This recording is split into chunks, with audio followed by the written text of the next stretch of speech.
Hi friends, ಎಲ್ರಿಗೂ ನಮಸ್ಕಾರ. ಈ ಬ್ಲೌಸ್ ಪೀಸಲ್ಲಿ ನಾನು ಹಿಂದೆ ನನ್ನ ಮಗಳಿಗೆ ಒಂದು ಟಾಪ್ ಹೊಲ್ದು ಹಾಕಿದ್ದೆ, ನೋಡಿರ್ಬೋದು ನೀವು ಆ ವಿಡಿಯೋದಲ್ಲಿ. ಇಲ್ಲಾಂದ್ರೆ ನೋಡಿ, ಇದು ಹಾರ್ಸ್ ಶೇಪ್ ಬ್ಲೌಸ್ ಅಂತ ಏನೋ ಅದನ್ನ ನೋಡಿ ಫೋನಲ್ಲಿ ಕಲಿತಾ ಇದ್ದೆ, ಯೂಟ್ಯೂಬಲ್ಲಿ ನೋಡ್ಕೊಂಡೆ. ಅವಾಗ ಇದು ಫುಲ್ ಪ್ಯಾಕ್ ಆಗ್ತಾ ಇದೆ, ನನಗೆ ಕಟ್ಕೊಂಡಾಗ ಆಗ್ತಾ ಇದೆ. ಇದು ಮಿಸ್ಟೇಕ್ ಆಗಿದೆ, ಅಂದರೆ ಜಾಸ್ತಿ ಈ ಕಡೆಯಿಂದ ಈ ಕಡೆಗೆ, ಈ ಕಡೆಯಿಂದ ಈ ಕಡೆ ತೊಗೊಂಡಿದ್ದೀನಿ. ಅದಕ್ಕೆ ನೆಕ್ಸ್ಟ್ ಸ್ಟೆಪ್ ಚೇಂಜ್ ಮಾಡ್ತಾ ಇದ್ದೀನಿ. ಮಾಡೋಕ್ಕಿಂತ ಮುಂಚೆನೇ ತೋರಿಸ್ತಾ ಇದ್ದೀನಿ. ಇದು ಯಾವ ಥರ ಬರುತ್ತೆ ಏನು ಐಡಿಯಾ ಇಲ್ಲ, ಅದಕ್ಕೆ ನಿಮಗೂ ತೋರಿಸೋಣ. ಅಂದರೆ ಫಸ್ಟ್ ನಮ್ಮ ಎಕ್ಸ್ಪೀರಿಯನ್ಸ್ ಏನೇ ಇದ್ರು ನಮ್ಮ ಮೇಲೆ, ಆಮೇಲೆ ನಮ್ಮ ಮನೆಯವ್ರ ಮೇಲೆ ಮಾಡ್ಕೋಬೇಕು ಅಂತ ನಾನು ಹೇಳ್ತೀನಿ. ಯಾಕೆಂದರೆ ತಪ್ಪು ಏನಾಗಿದೆ ಅಂತ ನಾವು ಹಾಕೊಂಡು ನಾವು ಸ್ಟಿಚ್ ಮಾಡಿ ನಾವು ವೇರ್ ಮಾಡಿದಾಗಲೇ ಗೊತ್ತಾಗೋದು. ಅಡುಗೆಗೆ ಆಮೇಲೆ ಟೈಲರಿಂಗ್ಗೆ ಒಂದೇನಾದರೂ ಅಂಗಡಿ ಇಡ್ತೀನಿ, ಬಿಸ್ನೆಸ್ ಮಾಡ್ತೀನಿ ಅಂದರೆ ಇಂಥವಕ್ಕೆಲ್ಲ ನಮ್ಮ ಸ್ವಂತ ಎಕ್ಸ್ಪೀರಿಯನ್ಸ್ ಬೇಕಾಗುತ್ತೆ. ಅದಕ್ಕೇನೆ ಟೇಲರಿಂಗ್ ನಾನು ಯೂಟ್ಯೂಬಲ್ಲಿ ನೋಡ್ಕೊಂಡಿದ್ದು ಎಲ್ಲನೂ ಮಾಡ್ತಾ ಇದ್ದೀನಿ. ಲಾಕ್ಡೌನ್ ಬ್ಯಾಚ್ ನಮ್ಮದು ಹಿಂದೆನೇ ಹೇಳಿದ್ದೀನಿ. ಅದರಲ್ಲಿ ಬೇಸಿಕ್ ಮಾತ್ರ ಮುಗಿತು. ಅದ್ರ ನಂತರ ಏನೇನಿದೆ ಅದೆಲ್ಲ ಇವಾಗ ಯೂಟ್ಯೂಬಲ್ಲಿ ಎಲ್ಲ ಇದೆ. ಎಲ್ಲ ಥರದ ಸ್ಟಿಚ್ ಹಾಕೋದು ಹೇಗೆ ಸಿಂಪಲ್ಲಾಗಿ ಎಲ್ಲರೂ ಹೇಳ್ಕೊಡ್ತಾರೆ. ಆಲ್ಮೋಸ್ಟ್ ಹಿಂದಿನಲ್ಲೂ ನೋಡ್ತೀನಿ, ಕನ್ನಡದಲ್ಲೂ ನೋಡ್ತೀನಿ. ಸುಮಾರು ಜನ ಹೇಳ್ಕೊಡೋದು ನೋಡಿ ನೋಡಿ ನಾನು ಮನೇಲೇ ಕಲಿತಾ ಇದ್ದೀನಿ. ಗೊತ್ತು, ಶುರುನಲ್ಲಿ ಫ್ರೀಯಾಗಿ ಹೇಳ್ಕೊಡಕ್ಕೆ ಬಂದವರೆಲ್ಲ ಇವಾಗ ಕೋರ್ಸ್ ತೊಗೊಳ್ಳಿ, 1000 ರೂಪಾಯಿ ಕೊಟ್ಟು 500 ರೂಪಾಯಿ ಒಂದು ಬ್ಲೌಸ್ ಸ್ಟಿಚಿಂಗ್ ಹೇಳ್ಕೊಡ್ತೀವಿ ಅಂತ ಈ ಥರ ಎಲ್ಲ ಹೇಳ್ತಿರ್ತಾರೆ. ಪ್ರತಿಯೊಬ್ಬರಿಗೂ ಅದಾಗಲ್ಲ. ಆ ಟೈಮ್ ನಮ್ಗೆ ಕೂತ್ಕೊಳ್ಳೋಕ್ಕೂ ಆಗಲ್ಲ. ಮಕ್ಕಳನ್ನ ಹಿಡ್ಕೊಂಡು ಫ್ರೀಯಾಗಿರೋ ಟೈಮಲ್ಲಿ ನಾವೇ ಈ ಥರ ಕಲ್ತ್ಕೊಂಡ್ರೆ ನಮಗೆ ಯೂಸ್ ಆಗುತ್ತೆ, ಎಕ್ಸ್ಪೀರಿಯೆನ್ಸ್ ಆಗುತ್ತೆ. ಮೇನ್ ಹೇಳ್ಬೇಕಂದ್ರೆ ಎಕ್ಸ್ಪೆರಿಮೆಂಟ್. ಈ ಥರ ಎಲ್ಲ ನಾನು ಆಲ್ಮೋಸ್ಟ್ ನನ್ನ ಬಟ್ಟೆಗಳ ಮೇಲೆ ನನಗೇನೆ ಮಾಡ್ಕೊಳ್ಳೋದು. ಇದು ನಾನು ಬ್ಲೌಸ್ ತೊಗೊಂಡಿದ್ದು 100, ವರಲಕ್ಷ್ಮಿ ಪೂಜೆಗೆ ತೊಗೊಂಡಿದ್ದೆ. ವರಮಹಾಲಕ್ಷ್ಮಿ ಸೀರೆ ಎಲ್ಲ ತೊಗೊಂಡಿಲ್ಲ, ಬರೀ ಬ್ಲೌಸ್ ಪೀಸ್ ತೊಗೊಂಡಿದ್ದೆ ನಾನು. ಅದು ಆಮೇಲೆ ಈ ಲೈನಿಂಗ್ ಬಟ್ಟೆ ಎಲ್ಲ ಸೇರಿ 130ವರೆಗೂ ಏನೋ ಆಗಿತ್ತು ಖರ್ಚು. ಇದು ಒಂದು ಇವಾಗ ಹಿಂಗೂ ಸೇರಿ, ಯಾಕೆಂದರೆ ಇದು ಹೋಯ್ತು, 1/2 ಮೀಟರ್ ತೊಗೊಂಡು ಇದಕ್ಕೆ ಅಟ್ಯಾಚ್ ಮಾಡಿದ್ದೆ. ಇವಾಗ ಮತ್ತೆ 1 ಮೀಟರ್ ತಂದಿದ್ದೀನಿ, ಗೋಲ್ಡ್ ಕಲರ್ ಬೇರೆ ಯಾವುದಕ್ಕಾದ್ರೂ ಯೂಸ್ ಆಗುತ್ತೆ ಅಂತ. ಇವಾಗ 150ವರೆಗೂ ಖರ್ಚಾಗಿದೆ. ಇದೇ 150 ನನಗೆ ಯಾರು ಎಕ್ಸ್ಪೀರಿಯನ್ಸ್ ಮಾಡ್ಕೊಡ್ತಾ ಇರಲಿಲ್ಲ ಯಾವ ಟೇಲರಿಂಗ್ ಕ್ಲಾಸಲ್ಲೂ. ಇದು ತಪ್ಪಾಗಿದ್ರೆ ಅವ್ರು ಏನು ಅಂತ ಡೈರೆಕ್ಟಾಗಿ ಹೇಳ್ತಾ ಇದ್ರು, ಅದು ನೆನ್ಪುಳಿತಾ ಇರಲಿಲ್ಲ. ಈ ಥರ ತಪ್ಪುಗಳನ್ನ ನಾವೇ ಮಾಡಿದಾಗಲೇ ನಾವು ನೆನ್ಪಿಟ್ಕೊತೀವಿ. ಅದು ಎಲ್ಲಿ ಏನಾಗಿದೆ, ಆ ಥರ ಯಾಕಾಯಿತು ಅಂತ ನಮಗೇ ನೆನ್ಪುಳಿಯುತ್ತೆ. ಅದಕ್ಕೋಸ್ಕರ ನಾವೇ ಹೊಲ್ಕೋಬೇಕು, ನಾವೇ ವೇರ್ ಮಾಡಬೇಕು, ಆ ಎಕ್ಸ್ಪೀರಿಯನ್ಸ್ ನಾವೇ ಮಾಡ್ಕೋಬೇಕು ಅಂತ ನಾನು ಹೇಳ್ತೀನಿ. ನೀವು ಏನಾದ್ರು ಬಿಗಿನರ್ಸ್ ಆಗಿದ್ರೆ ಯಾವ ಥರ ನೀವು ಹೊಲಿತಾ ಇದ್ದಾರೆ, ನಿಮ್ಮದ್ರಲ್ಲಿ ಏನೇನು ತೊಂದರೆ ಬರ್ತಾ ಇದೆ ನನ್ನ ಜೊತೆ ಶೇರ್ ಮಾಡ್ಕೊಂಡು, ನನಗೇನಾದರೂ ಯಾವ ಥರ ಮಿಸ್ಟೇಕ್ ಆಗ್ತಾ ಇದೆ ಅಂತ ನಿಮ್ಮನ್ನು ನಾನು ಕೇಳ್ಬೋದು. ಬಿಗಿನರ್ಸ್ ಯಾರ ಟೈಲರಿಂಗ್ ನೋಡ್ತಾ ಇದ್ರೆ ಅವ್ರಲ್ಲ ಆಲ್ಮೋಸ್ಟ್ ಪ್ಲೀಸ್ ಯೂಟ್ಯೂಬ್ ನೋಡಿನೇ ಕಲೀರಿ ಅಂತ ನಾನು ಹೇಳ್ತೀನಿ. ಸುಮಾರಷ್ಟು ಜನ ಹೇಳ್ಕೊಡ್ತಾ ಇದ್ದಾರೆ, ತುಂಬಾ ಚೆನ್ನಾಗಿ ಹೇಳ್ಕೊಡ್ತಾ ಇದ್ದಾರೆ. ನೋಡಿ, ನಾನು ಇವಾಗ ಇದು ಯಾವುದಾದ್ರೂ ಕ್ಲಾಸ್ ಮುಗಿಸಿ ಏನು ಕಲ್ತಿಲ್ಲ. ಇದೊಂದೇ ಅಲ್ಲ, ನಾನು ಸುಮಾರಷ್ಟು ಇನ್ನೂ ಹೊಲ್ದಿದ್ದೀನಿ ಬ್ಲೌಸ್ಗಳನ್ನ. ಇದು ಈ ಥರ ಎಲ್ಲ ಫಿನಿಶಿಂಗ್ ಎಲ್ಲ ಇದು ಓಪನ್ ಈ ಥರ ಮಾಡಿದ್ದೀನಿ. ಸುಮಾರು ಇನ್ನು ಹೊಲಿದು ಎಷ್ಟೊಂದು ಬ್ಲೌಸ್ ಕೆಡಿಸಿದ್ದೀನಿ, ಅಷ್ಟು ಹೊಲ್ದಿದ್ದೀನಿ. ಆಲ್ಮೋಸ್ಟ್ ನನ್ನ ಒಂದು 20ವರೆಗೂ ಹೊಲ್ದಿದ್ದೀನಿ. ಇದು ಪ್ರಿನ್ಸೆಸ್ ಕಟ್ಟು, ಬ್ಯಾಕ್ ಕ್ಲೋಸು, ಫ್ರಂಟ್ ಇವಾಗ ಬಂದಿದೆಯಲ್ಲ ಅದು ಮಡಿಕೆ ಡಿಸೈನು, ಇದು ಒಂದು ಏನೋ ಮಾಡಿದ್ದೀನಿ. ಇದು ಜಾಸ್ತಿ ಆಯಿತು ಸ್ವಲ್ಪ. ಹೋಲ್ಡಿಂಗಲ್ಲೆಲ್ಲ ಯಾರೊಬ್ರು 1/2 ಇಂಚ್ ಜಾಸ್ತಿ ಹಿಡಿದಿದ್ರು, 1/4 ಇಂಚ್ ಸಾಕಾಗುತ್ತೆ. ನಾನು 1/2 ಇಂಚ್ ಜಾಸ್ತಿ ಹಿಡ್ಕೊಳ್ಕೊ ಇಲ್ಲಿಂದ ಇಲ್ಲಿವರೆಗೂ ಸೇರಿ 15ವರೆಗೂ ಆಗಿದೆ. 14 ಬೇಕಿತ್ತು ನನಗೆ ರೆಡಿ. ಅದ್ರ ಫಿನಿಶಿಂಗ್ ಬಂದಿದೆ, ಸ್ವಲ್ಪ ವೇರ್ ಮಾಡಿದಾಗ ಕರೆಕ್ಟಾಗಿದೆ. ಆದರೆ ಇದು ಬ್ಯಾಕ್ ಸ್ವಲ್ಪ ಉದ್ದ ಅನ್ನಿಸ್ತಾ ಇದೆ. ಆಮೇಲೆ ನಾರ್ಮಲ್ ಬ್ಲೌಸ್ ಅಂತೂ ನಾರ್ಮಲಾಗಿ ಬಂದೇ ಬಿಟ್ಟು ಈಸಿಯಾಗಿ ಇಂಥ ಒಂದು 10 ಹೊಲ್ಕೊಂಡಿದ್ದೀನಿ. ನಾರ್ಮಲ್ಲು 10 ಒಂದು 5-6 ಆದರೂ ಹೊಲ್ಕೊಂಡ್ಬೇಕು, ಚೆನ್ನಾಗಿ ಬಂದೆ. ಒಂದು 4 ಹೋಗಿದೆ, ಆದ್ರೂ ಪರವಾಗಿಲ್ಲ. ಇದು ಸ್ವಲ್ಪ ಫಿನಿಶಿಂಗ್ ಸಮೇತ ಚೆನ್ನಾಗಿ ಬಂದೆ. ಇದರಲ್ಲಿ ಮಿಸ್ಟೇಕ್ ಏನು ಮಾಡಿದ್ದೀನಿ ಅಂದರೆ, ಇದು ಸ್ವಲ್ಪ ಈ ಕಡೆ ಬಂದುಬಿಟ್ಟಿದೆ ವೇರ್ ಮಾಡಿದಾಗ. ಇಲ್ಲಿ ಸ್ವಲ್ಪ ಅಗಲ ಆಗುತ್ತೆ, ಅದು ಯಾಕೆ ಅಂತ ಗೊತ್ತಾಗ್ತಾ ಇಲ್ಲ. ನೋಡಿರ್ಬೋದು, ಈ ಥರ ಡಿಸೈನ್ ಎಲ್ಲ ಫುಲ್ ಟ್ರೆಂಡಲ್ಲಿದೆ. ನಾನು ಆಗಲೇ ಕ್ಯಾನ್ವಾಸ್ ಪ್ರಾಕ್ಟೀಸ್ ಮಾಡೋದಕ್ಕೋಸ್ಕರ ಈ ಥರ ಚೂಡಿದಾರ್ ಟಾಪ್ಗೆಲ್ಲ ನೆಕ್ ಇರುತ್ತೆ, ಇದನ್ನು ಬ್ಯಾಕಲ್ಲಿ ಇಟ್ಟರೆ ಹೇಗಿರುತ್ತೆ ಅಂತ ಒಂದು 3-4 ವರ್ಷದಿಂದ ಇತ್ತು. ಅವಾಗ್ಲೂ ಏನಿಲ್ಲ ಅಂತಲ್ಲ ಟ್ರೈ ಮಾಡಿದ್ದೆ. 3 ವರ್ಷ ಆಯ್ತು ಈ ಬ್ಲೌಸ್ ಹೊಲ್ಕೊಂಡು. ನಾರ್ಮಲ್ ಬ್ಲೌಸು, ಅದು ನಾರ್ಮಲ್ ಒಂದು ಚೆನ್ನಾಗಿ ಬರುತ್ತೆ, ಅದರಲ್ಲೇನು ತೊಂದರೆ ಆಗಲ್ಲ.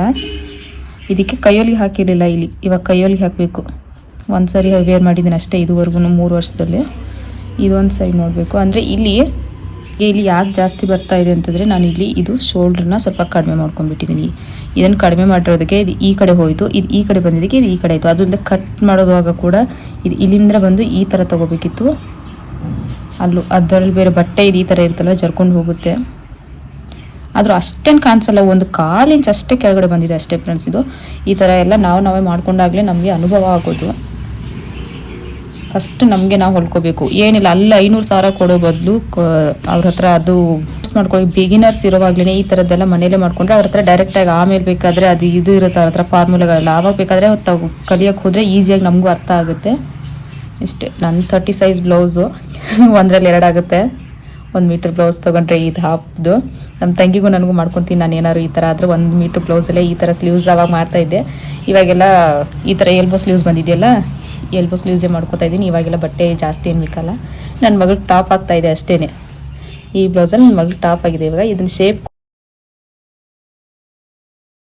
ಅದೇ ವಿಡಿಯೋ ಕಂಟಿನ್ಯೂ ಮಾಡಿ ತೋರಿಸ್ತಾ ಇದ್ದೀನಿ ನೋಡಿ ಫ್ರೆಂಡ್ಸ್. ಇಲ್ಲಿ ಲೀವ್ಸ್ ಡಿಸೈನ್ ಅಂದರೆ ಸ್ವೀಟ್ ಹಾರ್ಟ್ ಹತ್ರ ಈ ಥರ ಯಾವುದೋ ಒಂದು ಡಿಸೈನ್ ಮಾಡೋಣ ಅಂತ ಈ ಥರ ಶೇಪ್ ಕೊಟ್ಟು ಮಾಡ್ತಾ ಇದ್ದೆ. ಇಲ್ಲಿ 1 ಮೀಟರು ಪೈಪಿಂಗ್ ಎಕ್ಸ್ಟ್ರಾ ತಂದಿದ್ನಲ್ಲ, ಇದು ಸಾಲಿಲ್ಲ ಇದಕ್ಕೆ. ಫ್ರಂಟು ಡೀಪು, ಆಮೇಲೆ ಬ್ಯಾಕ್ ಒಂದು ಸ್ವಲ್ಪ ಅಲ್ಲೊಂದು ಡಿಸೈನ್ ಮಾಡಿದ್ನಲ್ಲ, ಅದಕ್ಕೂ ಸಾಲಿಲ್ಲ. ಮತ್ತೆ ಬಿಚ್ಕೊಂಡು ಬೇರೆದೇ ಅದೇ ಆವಾಗಲೇ ಮಿಕ್ಕಿತ್ತಲ್ಲ ಅದನ್ನು ತೊಗೊಂಡು ಮತ್ತೆ ಅದಕ್ಕೆ ಹಚ್ಚಿದ್ದೀನಿ.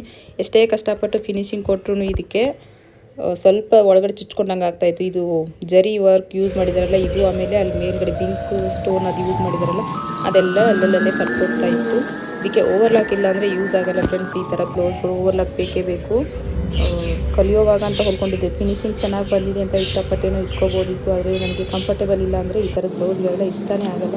ನೋಡ್ಬೋದು ಇಲ್ಲಿ ಈ ಥರ ಎಲ್ಲ ಡಿಸೈನ್ ಮಾಡಿ ಇದನ್ನು ತಿರ್ಗಾ ಸಣ್ಣಕ್ಕೆ ಕಷ್ಟಪಟ್ಟು ಈ ಥರ ಎಲ್ಲ ಮಾಡಿ 2 ಅವರ್ ಇದಕ್ಕೇನೆ ಹೋಯಿತು ಪರವಾಗಿಲ್ಲ ಅಂತ ಅನಿಸ್ತಾ ಇದೆ ನೋಡಿ. Shoulder to dot neck blouse ಇವಾಗ ಟ್ರೆಂಡಲ್ಲಿದೆ.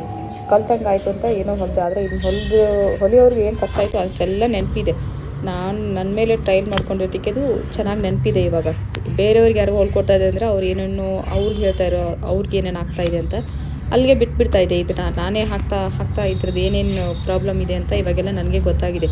ಶೋಲ್ಡರ್ ಟು ಡಾಟ್ ನೆಕ್ ಹೊಲಿಯುವಾಗ ಅಂದರೆ ಬೋಟ್ ನೆಕ್ ಏನು ಮಾಡ್ತೀವಿ ಅದಕ್ಕೆ ಶೋಲ್ಡರ್ ಟು ಶೋಲ್ಡರ್ ಎಕ್ಸಾಕ್ಟ್ ಎಷ್ಟಿದೆ ಅಷ್ಟೇ ಇಟ್ಕೋಬೇಕು ಫ್ರೆಂಡ್ಸ್. ಆಮೇಲೆ ಆರ್ಮ್ಹೋಲು ಕೂಡ ಅಷ್ಟೇ ಸ್ವಲ್ಪ ಯೋಚನೆ ಮಾಡಿನೇ ಕಟ್ ಮಾಡಬೇಕು. ಇಲ್ಲಾಂದರೆ ಈ ಬ್ಲೌಸ್ ವೇರ್ ಮಾಡಿದಾಗ ತುಂಬ ಕಟ್ಕೊಂಡಾಗ ಆಗುತ್ತೆ.